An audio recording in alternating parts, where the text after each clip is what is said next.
सारी दुनिया है लॉकडाउन में, कोरोना है सबका रोना। डरने वाली बात नहीं है, सावधानी हमको रखनी है। 1 मीटर की दूरी से ही बात है हम सबको करनी है। बच्चों आओ पढ़ो सभी, कोरोना से डरो नहीं। बच्चों आओ पढ़ो सभी, कोरोना से डरो नहीं। पढ़ना लिखना है सबको, आगे बढ़ना है सबको।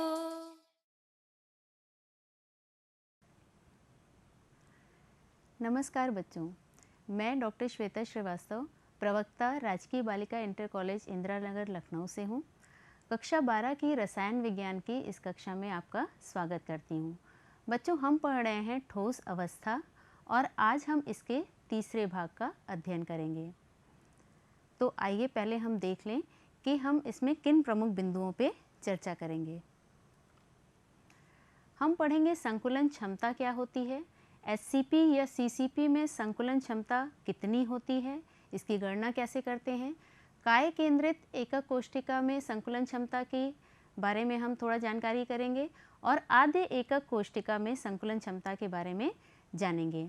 और अंत में हम देखेंगे कि एकक कोशिका के घनत्व की गणना कैसे की जाती है।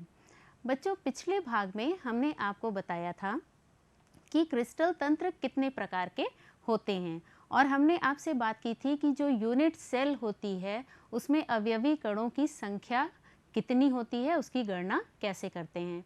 और बाद में हमने देखा था कि क्लोज पैक्ड स्ट्रक्चर क्या होते हैं, निविड़ संकुलित संरचनाएं कैसे बनती हैं। एक विमीय, द्विविमीय और त्रिविमीय संरचनाएं हमने देखी थी। तो आपको ये ध्यान होगा कि उन त्रिविमीय संरचनाओं में चाहे अवयवी कण, ठोस के अवयवी कण कितने भी पास पास क्यों ना हो, उनके बीच में कुछ न कुछ रिक्त स्थान रह ही जाता है। आपको ध्यान होगा हमने चतुष्फलकीय रिक्तियाँ और अष्टफलकीय रिक्तियाँ आपको दिखाई थी। तो उतनी क्लोज पैकिंग के बावजूद यूनिट सेल में अवयवी कणों के बीच में कुछ न कुछ स्थान रिक्त रह जाता है। तो ये जो अवयवी कणों के बीच में रिक्त स्थान रह जाता है और अवयवी कण सेल में कितना आयतन घेरते हैं, इसके बारे में अगर हमें जानकारी करनी हो तो हम बात करते हैं संकुलन क्षमता की। संकुलन क्षमता क्या होती है? संकुलन क्षमता का अर्थ है कि इकाई कोशिका में यानी यूनिट सेल में कणों ने कितना आयतन घेरा है उसका प्रतिशत। ठीक, तो संकुलन क्षमता का अगर हम सूत्र जानना चाहें तो वो होगा एकक कोशिका में कणों द्वारा घेरा गया आयतन बटे एकक कोशिका का कुल आयतन गुणे 100। जैसे हम प्रतिशत निकालते हैं सामान्य रूप से, वैसे ही एक कोशिका में कणों ने, अवयवी कणों ने कितना स्थान घेरा है उसकी हम जानकारी कर लेंगे।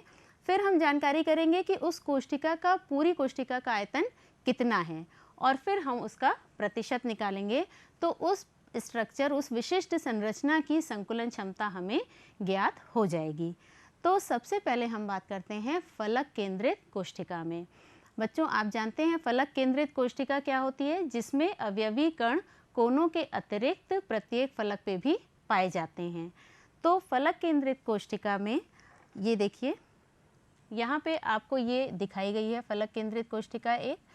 इसमें हमने केवल एक फलक ही आपको दिखाया है। इस फलक को अगर हम सामने से देखें तो हमें इस प्रकार का स्ट्रक्चर दिखाई देगा, जिसमें कि कोनों पे भी कण हैं और एक कण जो है फलक के केंद्र में, ये एक फलक की संरचना है जिसके कि केंद्र में ये कण यहाँ पे पाया जा रहा है। अब अगर इस फलक की हम बात करें और इस फलक के इन कणों को मिलाते हुए ये जो त्रिभुज है ABC, इसकी बात करें, ये समकोण त्रिभुज है जिसमें कि विकर्ण है आपका AC और दो भुजाएं हैं आपकी AB और BC। ठीक, अब ये जो हम संरचना लिया है हमने, ये आपकी घनीय संरचना है। तो घनीय संरचना की जब हम बात करते हैं तो भुजा की नाप अगर इसकी A है तो इसकी भी A हो जाएगी और विकर्ण जो हम ले रहे हैं उसको अगर हम मान ले रहे हैं यहाँ पे B। ठीक, यानी विकर्ण की लंबाई है B। तो अब अगर हम ये त्रिभुज देखें, त्रिभुज ABC, तो इसमें AC स्क्वायर यानी विकर्ण का जो स्क्वायर है वो किसके बराबर होगा? AB स्क्वायर यानी एक भुजा का स्क्वायर प्लस BC स्क्वायर यानी दूसरी भुजा का स्क्वायर। ये समकोण त्रिभुज की विशेषता होती है, आप जानते हैं। अब इसमें अगर हम वैल्यूज़ रखें तो ये किसके बराबर आएंगी?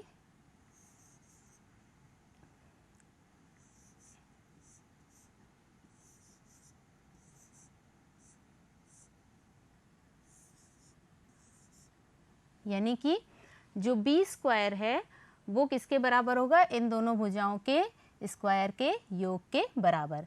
इसको दूसरे शब्दों में हम इस तरह से लिख सकते हैं, B स्क्वायर बराबर 2A स्क्वायर, इनका योग। अब यहाँ से अगर हम B का मान निकालें तो कितना आएगा? B बराबर √2A। ठीक, यानी जो ये विकर्ण है इसका हमने भुजाओं के उसमें रेफरेंस में अगर मान निकाला तो √2A ये हो जाएगा।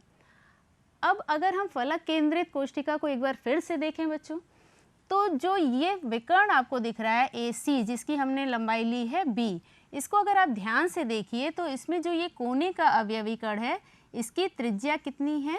R। इसमें एक त्रिज्या समाहित है। ये वाला जो कण है इसकी भी एक त्रिज्या R। ठीक, और ये जो बीच वाला कण है इसका पूरा व्यास यानी कि ये दूरी कितनी हो गई?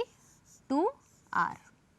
ठीक, अब आप देखिए AC का अगर हम नाप करना चाहें तो कुल कितना आएगा? R, 2R, R यानी कि 4R।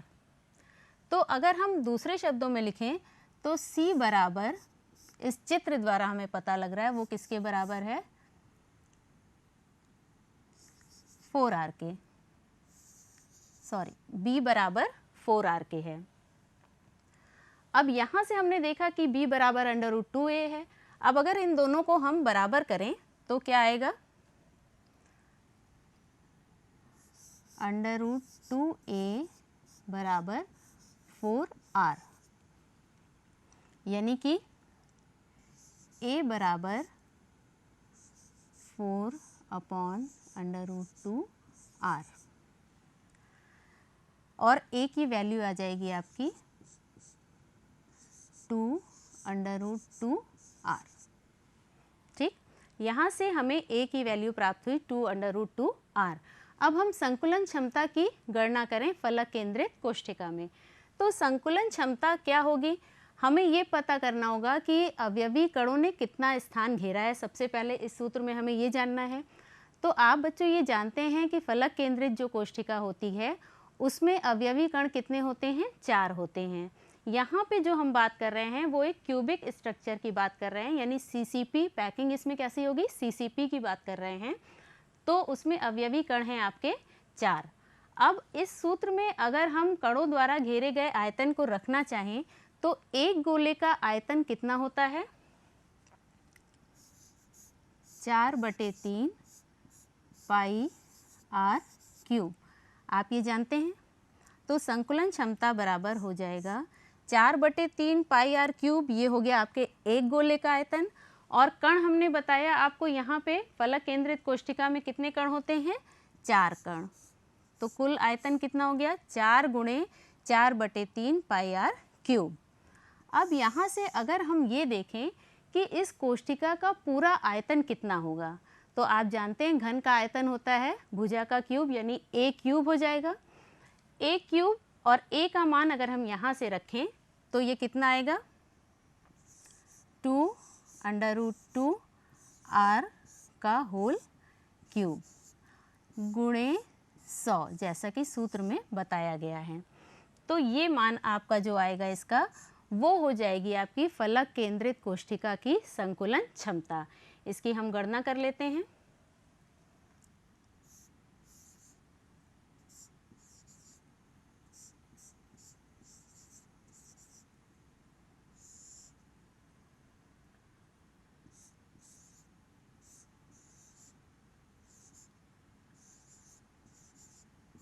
गुणे 100। ठीक, अब इसको जब हम सरल करते हैं, पाई का मान अगर हम 3.14 रखते हैं, आर क्यूब यहाँ से कैंसिल हो जाएगा, तो इसकी गणना में आती है संकुलन क्षमता 74%। यानी कि क्यूबिक क्लोज पैकिंग CCP में संकुलन क्षमता होती है आपकी 74%। अब इसके बाद हम बात करें अगले संरचना की। इसके बाद हम देखते हैं काय केंद्रित कोशिका। बच्चों, आप जानते हैं काय केंद्रित कोशिका का अर्थ है कोनों पे अवयवी कणों के अतिरिक्त यूनिट सेल के सेंटर में भी एक कण होगा। तो आइए हम ये देखते हैं। यहाँ पे ये देखिए, ये आपको एक काय केंद्रित कोशिका दिखाई गई है और ये भी एक घनीय कोशिका है। अब अगर इसमें ध्यान दीजिए बच्चों, इस नीचे वाले फलक पे जो EFCD ये फलक है, अगर हम केवल इसकी बात करें तो इसमें ये भुजा EF जो है वो आपकी A है, FD भी आपकी A है, और ये जो विकर्ण दिखाई दे रहा है ये है आपका फलक का विकर्ण। तो अगर हम त्रिभुज EFD में देखें तो जो फलक का विकर्ण है, जैसे अभी हमने आपको पीछे बताया था कि B स्क्वायर बराबर हो जाएगा A square plus A square यानी 2A स्क्वायर के, और B का मान हमारा कितना आएगा √2A। ठीक है, इस B का मान आ जाएगा √2A। अब अगर हम इस त्रिभुज की बात करें, त्रिभुज AFD जो कि आपका है एक समकोण त्रिभुज, यानी त्रिभुज AFD, इसकी अगर हम बात करें तो ये भी एक समकोण त्रिभुज है जिसमें कि FD और AD ये दो भुजाएं समकोण पे हैं और AF जो है वो आपका विकर्ण है। पर बच्चों, अगर आप ध्यान से देखिए तो ये जो AF विकर्ण है ये पूरी यूनिट सेल का विकर्ण है जिसे हम बोलते हैं काय विकर्ण या बॉडी डायगोनल। तो अब अगर हम त्रिभुज AFD में देखें तो AF स्क्वायर बराबर FD square plus AD square होगा। यानी कि अगर हम विकर्ण को मान लें C तो ये किसके बराबर होगा, A square plus B square, और B स्क्वायर हम जानते हैं यहाँ से कितना है 2A स्क्वायर, यानी इसे हम क्या लिख सकते हैं A square plus 2A square बराबर 3A स्क्वायर, यानी C स्क्वायर बराबर 3A स्क्वायर। अब अगर यहाँ से हम C का मान निकालें तो C का मान कितना हो जाएगा, C बराबर √3A। ये C क्या है, ये C है आपका काय विकर्ण या बॉडी डायगोनल। अब बच्चों, अगर इस चित्र को आप फिर ध्यान से देखिए तो जो इसमें ये अवयवी कण हैं इनकी व्यवस्था से आपको समझ में आएगा कि ये C की लंबाई वास्तव में R और यहाँ से यहाँ तक ये 2R और ये एक और R यानी कि 4R, जैसा अभी हमने आपको बताया 4R के बराबर है। तो चित्र द्वारा अगर हम C देखें तो C बराबर है आपका 4R। ठीक, अब ये भी C आपका √3A है और ये 4R है, इसको हम इक्वेट कर सकते हैं, यानी कि √3A बराबर 4R। यहाँ से अगर हम A का मान निकालना चाहें तो कितना हो जाएगा 4/√3R। A बराबर 4/√3R। ठीक, ये हो गई हमारी A की वैल्यू। अब BCC में यानी काय केंद्रित कोशिका में आप जानते हैं कणों की संख्या कितनी होती है, 2, यानी कि कणों इसमें कितने कण होंगे, 2 कण होंगे। अब अगर हम इसकी संकुलन क्षमता की गणना करना चाहें तो संकुलन क्षमता बराबर हो जाएगा 4/3 πr³ जो कि एक कण का आयतन होता है, तो इसको हम गुणा करेंगे 2 से। और कोष्टिका का आयतन कितना होगा, A³ होगा। A की वैल्यू यहाँ से अगर हम रखेंगे तो वो कितनी आएगी 4/√3 का √3R का होल क्यूब गुणे 100। ठीक, ये हमने ऊपर क्या लिया है, एक कण का आयतन, और चूंकि 2 कण हैं तो 2 से गुणा किया, नीचे हमने पूरी कोष्टिका का आयतन लिया है। अब अगर इसको हम सरल करते हैं तो ये आएगा आपका 8/3 पाई आर क्यूब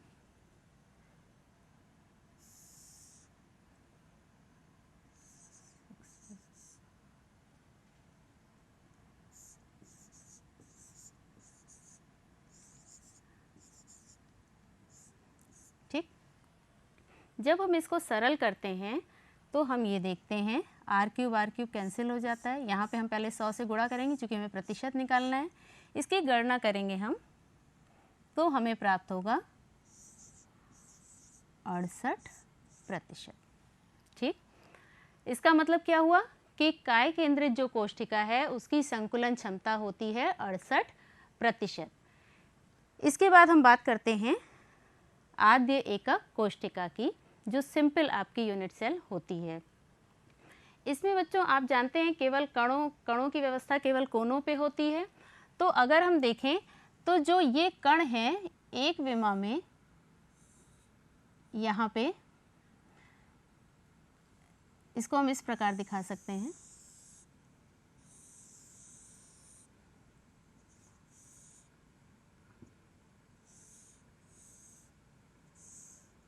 इस प्रकार से व्यवस्थित होते हैं, यानी R और R। तो अगर एक विमा हम देखें तो A बराबर हमारा कितना आ जाएगा? A बराबर हमारा आ जाएगा 2R। A बराबर 2R। अब घनीय कोष्ठिका का आयतन बच्चों आप जानते हैं वो कितना होगा? विमा का क्यूब। सरल घनीय जो एकक कोष्ठिका होती है उसमें कणों की संख्या कितनी होती है? उसमें होती है कणों की संख्या वही 8 कोनों पे 1/8 परमाणु, तो कणों की संख्या उसमें हो जाएगी 1। अब हम संकुलन क्षमता का जो हमारा सूत्र है, एक कणों द्वारा कुल घेरा गया आयतन बटे कोष्ठिका का कुल आयतन गुणे 100। तो कणों ने कितना आयतन घेरा है? 4/3 पाई आर क्यूब, और यहाँ एक ही कण है। और कोष्ठिका का आयतन कितना हो जाएगा? यहाँ से हमने लिया A बराबर 2R, A क्यूब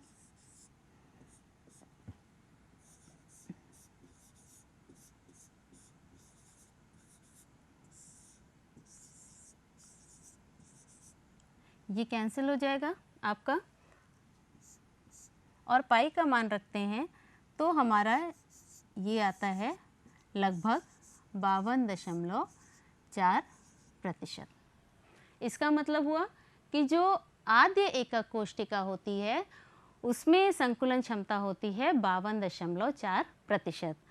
अब अगर हम तीनों की तुलना करें तो आपने देखा कि जो हमने बताया आपको फेस सेंटर्ड अरेंजमेंट जो होता है उसमें 74% है, बॉडी सेंटर्ड में 68% है, और इसमें आपका 52.4% है। यानी सबसे अधिक संकुलन क्षमता किसकी हुई? फेस सेंटर्ड एकक कोष्ठिका की हुई, जिसमें कि आपका CCP अरेंजमेंट पाया जाता है। अब इसके द्वारा हम देखते हैं यूनिट सेल के घनत्व की गणना हम कैसे कर सकते हैं। बच्चों अगर हम घनीय क्रिस्टल की बात करें तो यूनिट सेल का आयतन कितना हो जाएगा? A क्यूब हो जाएगा, A उसकी विमा है। यूनिट सेल का द्रव्यमान कितना होगा? एक कण जो होगा उसका जो द्रव्यमान है गुणे उस यूनिट में कितने कण हैं उनकी संख्या, यानी कि यूनिट सेल में परमाणुओं की संख्या जिसे हम Z से दिखाएं, और परमाणु द्रव्यमान M। अब M तो एक कण का द्रव्यमान हम बात कर रहे हैं। अगर मोलर मास आपका कैपिटल M जिसे हम उससे डिनोट करें तो M की वैल्यू कितनी हो जाएगी? M/Na, जहाँ Na क्या है? आवागाद्रो संख्या है। अब अगर हम यूनिट सेल के घनत्व की गणना करें तो घनत्व का सूत्र आप जानते हैं, द्रव्यमान बटे आयतन। तो यहाँ यूनिट सेल का द्रव्यमान बटे यूनिट सेल का आयतन। अब यूनिट सेल का द्रव्यमान कितना होगा? Z into M। M एक कण है और एक कण का द्रव्यमान है और Z कणों की संख्या है, और आयतन कितना होगा? A cube. अब अगर हम इस M की जगह वैल्यू रखें मोलर मास बटे आवागाद्रो संख्या A क्यूब। तो हमें पता लगेगा कि घनत्व का हमें ये सूत्र प्राप्त होगा, D is equal to Z into M upon A cube into Na, जहाँ पे Z कणों की संख्या, m उस तत्व का मोलर मास है, A क्यूब कोष्ठिका का आयतन, Na आवागाद्रो संख्या और D घनत्व है। आइए इस पे हम उदाहरण प्रश्न लेते हैं। सिल्वर CCP जालक बनाता है। एक्स किरण विवर्तन अध्ययन द्वारा पता चलता है कि इसकी एकक कोष्ठिका के कोर की लंबाई 408.6 pm है। सिल्वर के घनत्व की गणना कीजिए। और यहाँ इन्होंने परमाणविक द्रव्यमान दिया है 107.9 यूनिट। अब बच्चों आप जानते हैं CCP में प्रति एकक कोष्ठिका कणों की संख्या कितनी होती है? Z, उसे हम किससे दिखाएंगे? Z से, और वो कितनी होती है? 4 होती है। अब यहाँ पे ये दे रहे हैं मोलर द्रव्यमान। इस सूत्र में जो अभी हमने आपको पीछे सूत्र बताया था वही Z into M upon A cube Na, इसमें अगर हम वैल्यूज़ रखते हैं तो Z बराबर हो गया आपका 4 इंटू M है आपका 107.9 इंटू 10⁻³ kg पर मोल। और नीचे हम क्या करेंगे? A क्यूब, A का मान यहाँ पे आपको ये दिया गया है 408.6 इंटू PM, यहाँ पे जो बच्चों था ये पिकोमीटर को यहाँ पे हमने मीटर में कन्वर्ट किया है, तो ये हो जाएगा 408.6 इंटू 10⁻⁻12 इसका क्यूब। और Na आपको पता है 6.022 इंटू 10⁻23।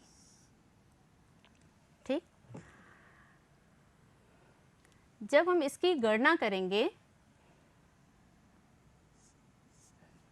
इसको जब हम गणना करके प्राप्त करते हैं तो हमारा आता है 10.5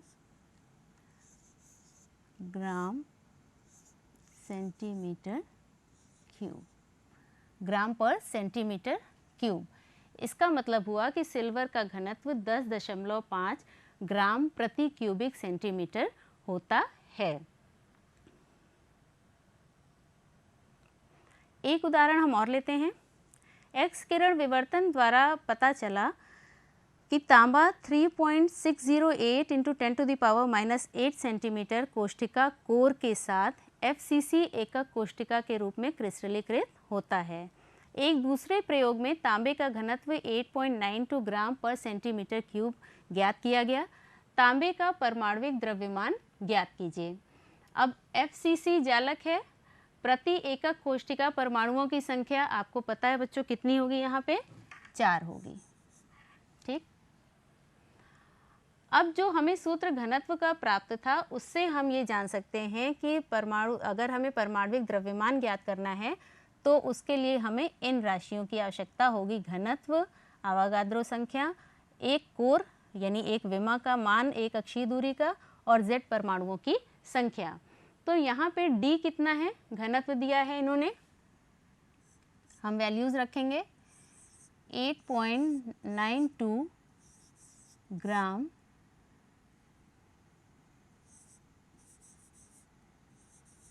पर सेंटीमीटर क्यूब। Na आपको पता है बच्चों 6.022 इंटू 10⁻23। A क्यूब, A क्या है? कोष्ठिका के एक कोर की लंबाई, और वो कितनी बता रहे हैं यहाँ पे?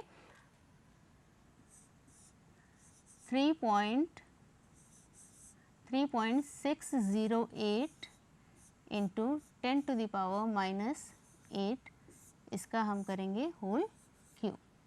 क्यों? क्योंकि हमें यहाँ पे आयतन निकालना है। बटे हमें करना है 4, क्योंकि Z यहाँ पे दिया है, कणों की संख्या है जो कि आपकी 4 है।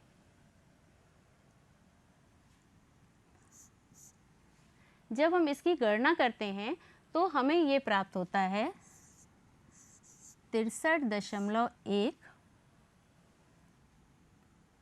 यूनिट। इसका मतलब क्या हुआ कि तांबे का मोलर मास आपका हो जाएगा 63.1 यूनिट। ये बच्चों आपके लिए गृह कार्य है। पहला प्रश्न है, किस प्रकार की कोष्ठिका में संकुलन क्षमता सर्वाधिक होती है? सरल घनीय एकक कोष्ठिका, काय केंद्रित एकक कोष्ठिका, फलक केंद्रित एकक कोष्ठिका। तो बच्चों आज जो हमने चर्चा की है वो इसी के विषय में किया है कि संकुलन क्षमता किस प्रकार की व्यवस्था में कितनी होती है। तो ये प्रश्न आपको गृह कार्य में करना है।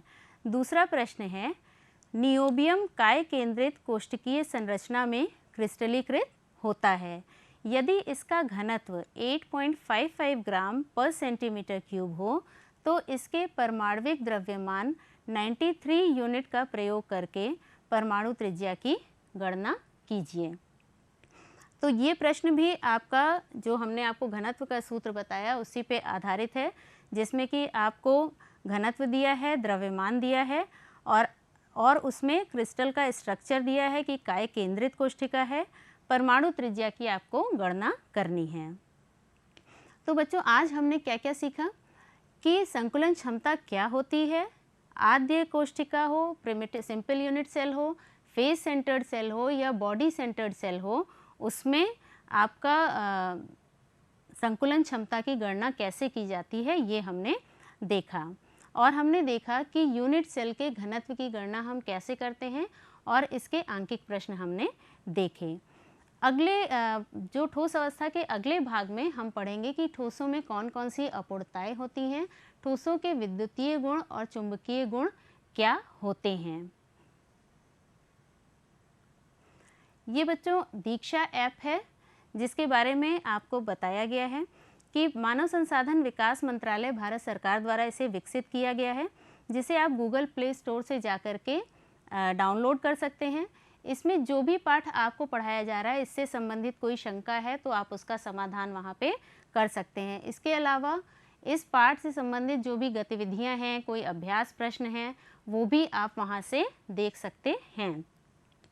इस जो ये वीडियो है आपका, इसको YouTube चैनल पे भी आप उत्तर प्रदेश माध्यमिक शिक्षा विभाग के YouTube चैनल पे भी इसको देख सकते हैं, उस चैनल को सब्सक्राइब करके। तो अगले भाग में हम आपसे फिर मिलेंगे, तब तक के लिए नमस्कार।